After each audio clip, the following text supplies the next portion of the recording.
నమస్తే, welcome to 4 Sides TV prime time news. నేను జయశంకర్. ముందుగా హెడ్లైన్స్ చూద్దాం. ప్రధాని నరేంద్ర మోదీ అధ్యక్షతన జరిగిన కేంద్ర కేబినెట్ పీఎం ఉజ్వల యోజన కొనసాగించాలని కీలక నిర్ణయం.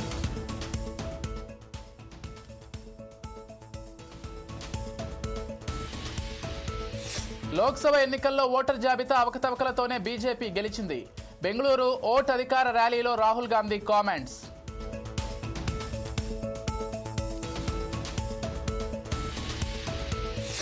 ముగిసిన బండి సంజయ్ సిట్ విచారణ. సిట్ అందించిన వివరాలు చూసి షాక్ అయ్యానన్న బండి సంజయ్.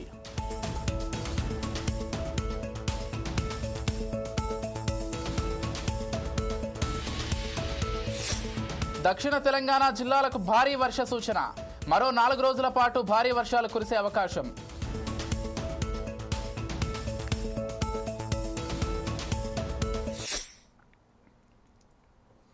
డీటెయిల్స్ చూస్తే ప్రధాని నరేంద్ర మోదీ అధ్యక్షతన జరిగిన కేంద్ర కేబినెట్ కీలక నిర్ణయం తీసుకుంది.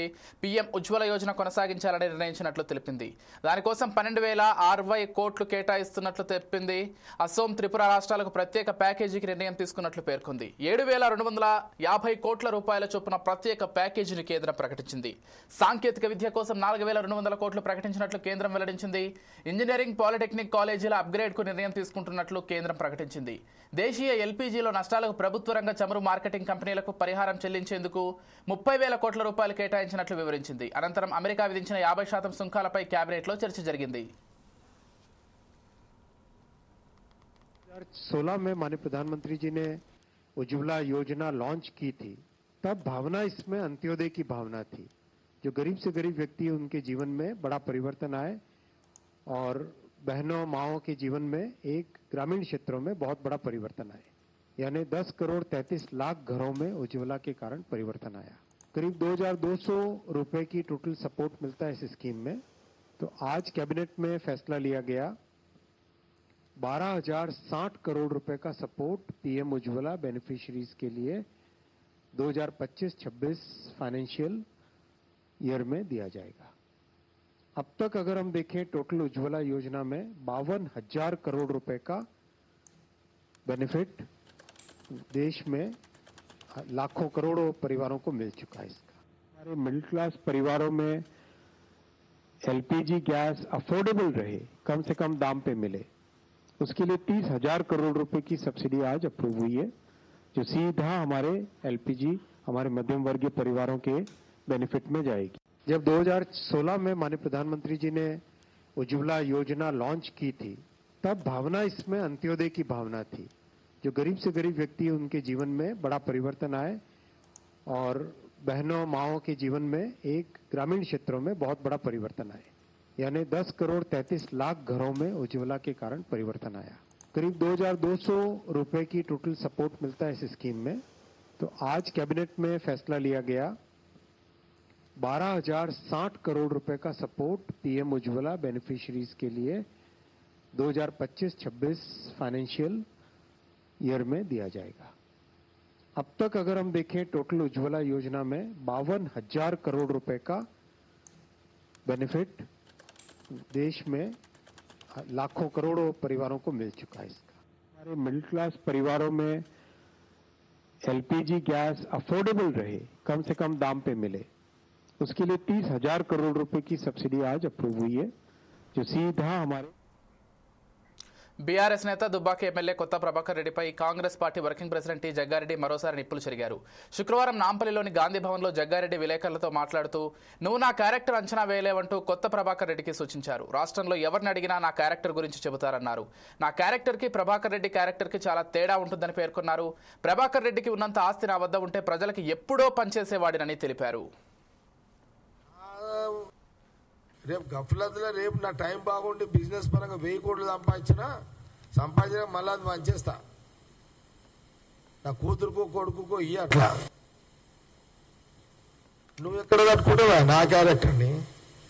నీ జీవితం ఎంత, నీ బతికెంత, నీ లెక్కెంత, నీ వ్యవహారం ఎంత? నా వ్యక్తిత్వం ముందు, నా జీవితం ముందు నువ్వెంత పూస కూడా ఎంట్రీగా కూడా పనికిరావు నువ్వు.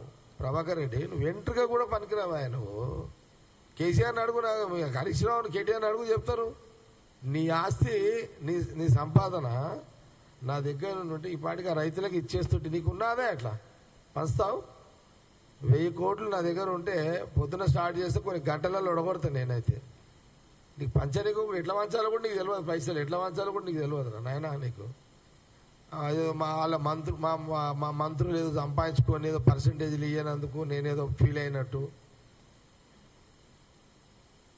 నేనే ఎంతో మందికి చేస్తారా నాయన, నువ్వేంది అడి ఏముందిరా నాయన? మా మంత్రులు తినడానికి అడి ఏముంచారు? సంకరాకి ఇచ్చారు కదరా, ఏముందాడా?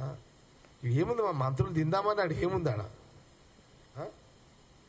ఏ మంత్రి ఏ శాఖల పైసలు అసలు మంత్రులు తినే సంగతి ఓని మినిస్టర్లకు అసలు జనాలకు ఏదైనా చేద్దామంటే పైసలు ఎక్కడ ఉంచారా నాయన మీరు? జనాలకు ఏదైనా సర్వీస్ చేద్దాము మా మినిస్టర్లు, ఎంటైర్ క్యాబినెట్ మినిస్టర్లు సీఎంతో సహా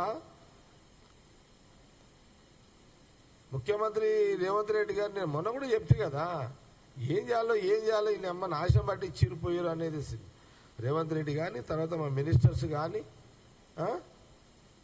జనంలో పోతే ఏమన్నా ఇద్దామంటే పైసలు లేవాడా? నాశనం చేశారు కదా నాయన, రాష్ట్ర ఖజానాన్ని నాశనం చేశారు. ఎక్కడ వదిలిరా నాయన మీరు, ఎక్కడ వదిలిరా నాయన? తన ఫోన్ ట్యాపింగ్ కు సంబంధించి సిట్ అధికారులు అందించిన వివరాలు చూసి తాను షాక్ అయినట్లు కేంద్ర హోంశాఖ సహాయ మంత్రి బండి సంజయ్ తెలిపారు. తన ఫోన్ తన కుటుంబ సభ్యులతో పాటు ఓఎస్డీ వ్యక్తిగత సిబ్బంది ఫోన్ ట్యాప్ అయినట్లు చెప్పారు.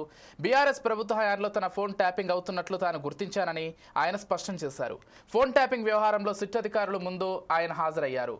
అనంతరం కేంద్ర మంత్రి బండి సంజయ్ విలేకరులతో మాట్లాడారు. బీఆర్ఎస్ హయాంలో తన ఫోన్లు ఎక్కువ ట్యాప్ చేశారని పేర్కొన్నారు. మావోయిస్టుల జాబితాలో తన పేర్లు పెట్టి ట్యాప్ చేశారని మండిపడ్డారు. ఆ జాబితాలో రేవంత్ రెడ్డి, హరీష్ రావు పేర్లు సైతం ఉన్నాయన్నారు. తన ఫోన్ ట్యాపింగ్ జరిగినట్లు గతంలోనే తాను ప్రోగ్రామ్ ఎక్కడ మీరు ప్రొటెస్ట్ చేద్దాం అనుకుంటున్నారు కదా, ఆ ప్రోగ్రామ్ ఎక్కడ ఏడేస్తున్నారు అని చెప్పేసి ముందే అడిగే ప్రయత్నం చేస్తే చాలా సందర్భాల్లో అనుమానాలు వచ్చినాయి. మేము అన్ని సందర్భాల్లో అనుమానం వచ్చిన తర్వాతనే ఈ విషయాన్ని బహిర్గతం చేయడం జరిగింది. ఇవాళ కేసీఆర్ గవర్నమెంట్ లో మీరు చూడండి, మీరెవరన్నా మీ కెమెరామెన్ ఉన్నారు, రిపోర్టర్లు ఉన్నారు, మీరెవరన్నా మీ కుటుంబ సభ్యులతో కానీ ఎవరన్నా కానీ వాట్సాప్ కాల్ కాకుండా నార్మల్ కాల్ మీరు మాట్లాడారు ఎప్పుడైనా? తెలంగాణ రాష్ట్రంలో కేసీఆర్ ప్రభుత్వం ఉన్నప్పుడు భిక్షాటన చేసే భిక్ష పైన కూడా ఒక ఏమీ తెలివైనటువంటి మామూలు వ్యక్తి కూడా వాళ్ళ భార్యతో మాట్లాడాలన్నా ఏదైనా భార్యాభర్తల ఫోన్ అయిన మూర్ఖులు వీళ్ళు, చండాలులు, నీచ మనుషులు వీళ్ళు.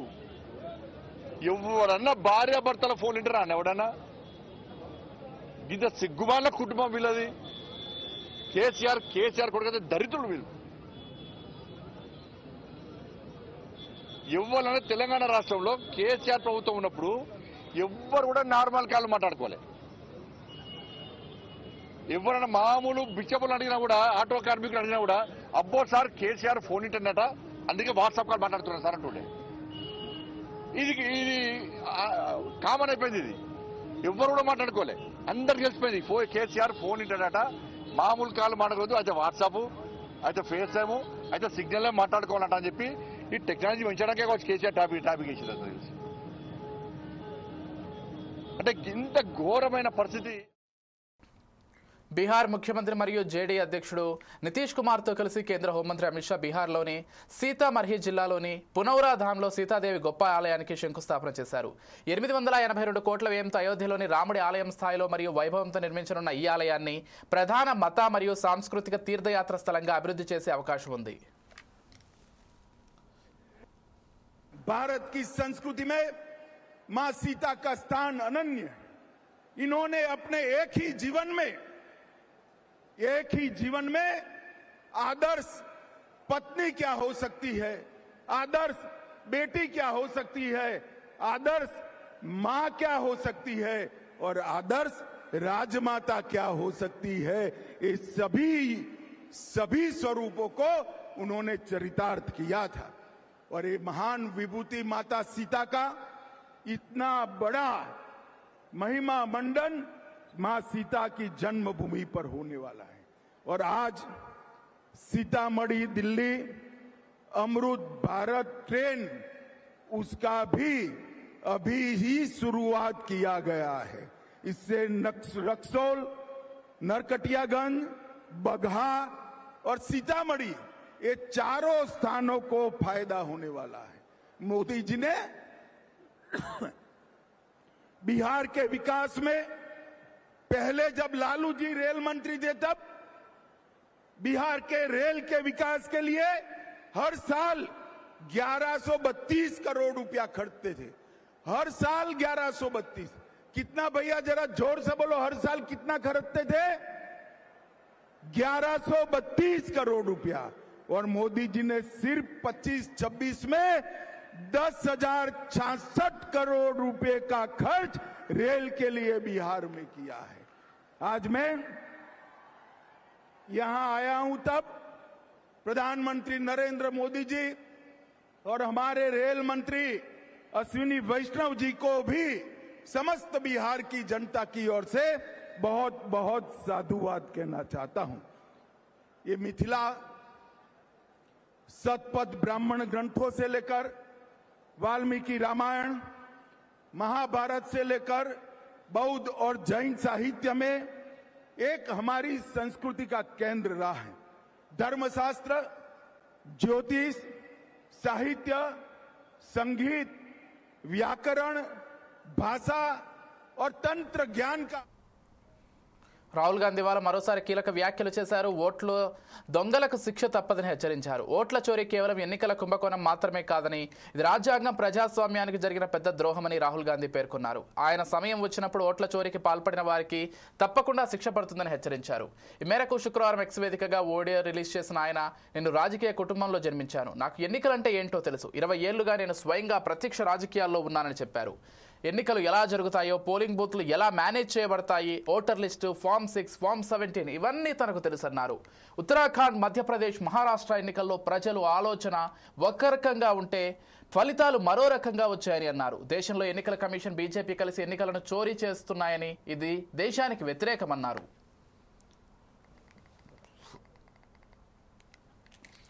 क्योंकि वो जानते हैं कि अगर हिंदुस्तान की जनता ने इसी डेटा को लेकर सवाल पूछना शुरू कर दिया तो उनका पूरा ढांचा कोलैप्स कर जाएगा।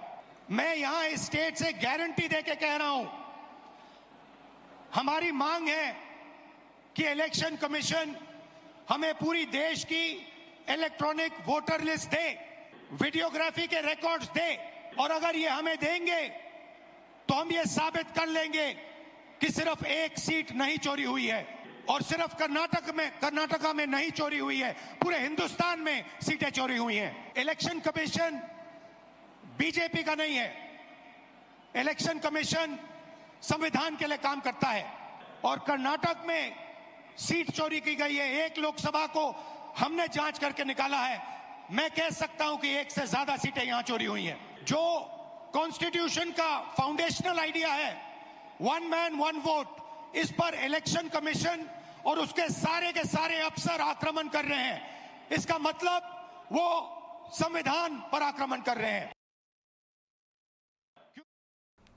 రాష్ట్ర వ్యాప్తంగా వర్షాలు విస్తారంగా కురుస్తున్నాయి. అయితే దక్షిణ తెలంగాణకు భారీ వర్ష సూచన ఉన్నట్లు వాతావరణ శాఖ తెలిపింది. ఉపరితల ఆవర్తనంతో మరో 4 రోజులు వానలు దంచుకొట్టనున్నాయని పేర్కొంది. నల్గొండ, యాదాద్రి, నాగర్ కర్నూలు, వనపర్తి, మహబూబ్ నగర్, నారాయణపేట, గద్వాల జిల్లాలకు వాతావరణ శాఖ ఎల్లో అలర్ట్ జారీ చేసింది. ఈ జిల్లాల ప్రజలు అప్రమత్తంగా ఉండాలని, అత్యవసర పరిస్థితుల్లోనే బయటకు రావాలని వాతావరణ శాఖ హెచ్చరించింది.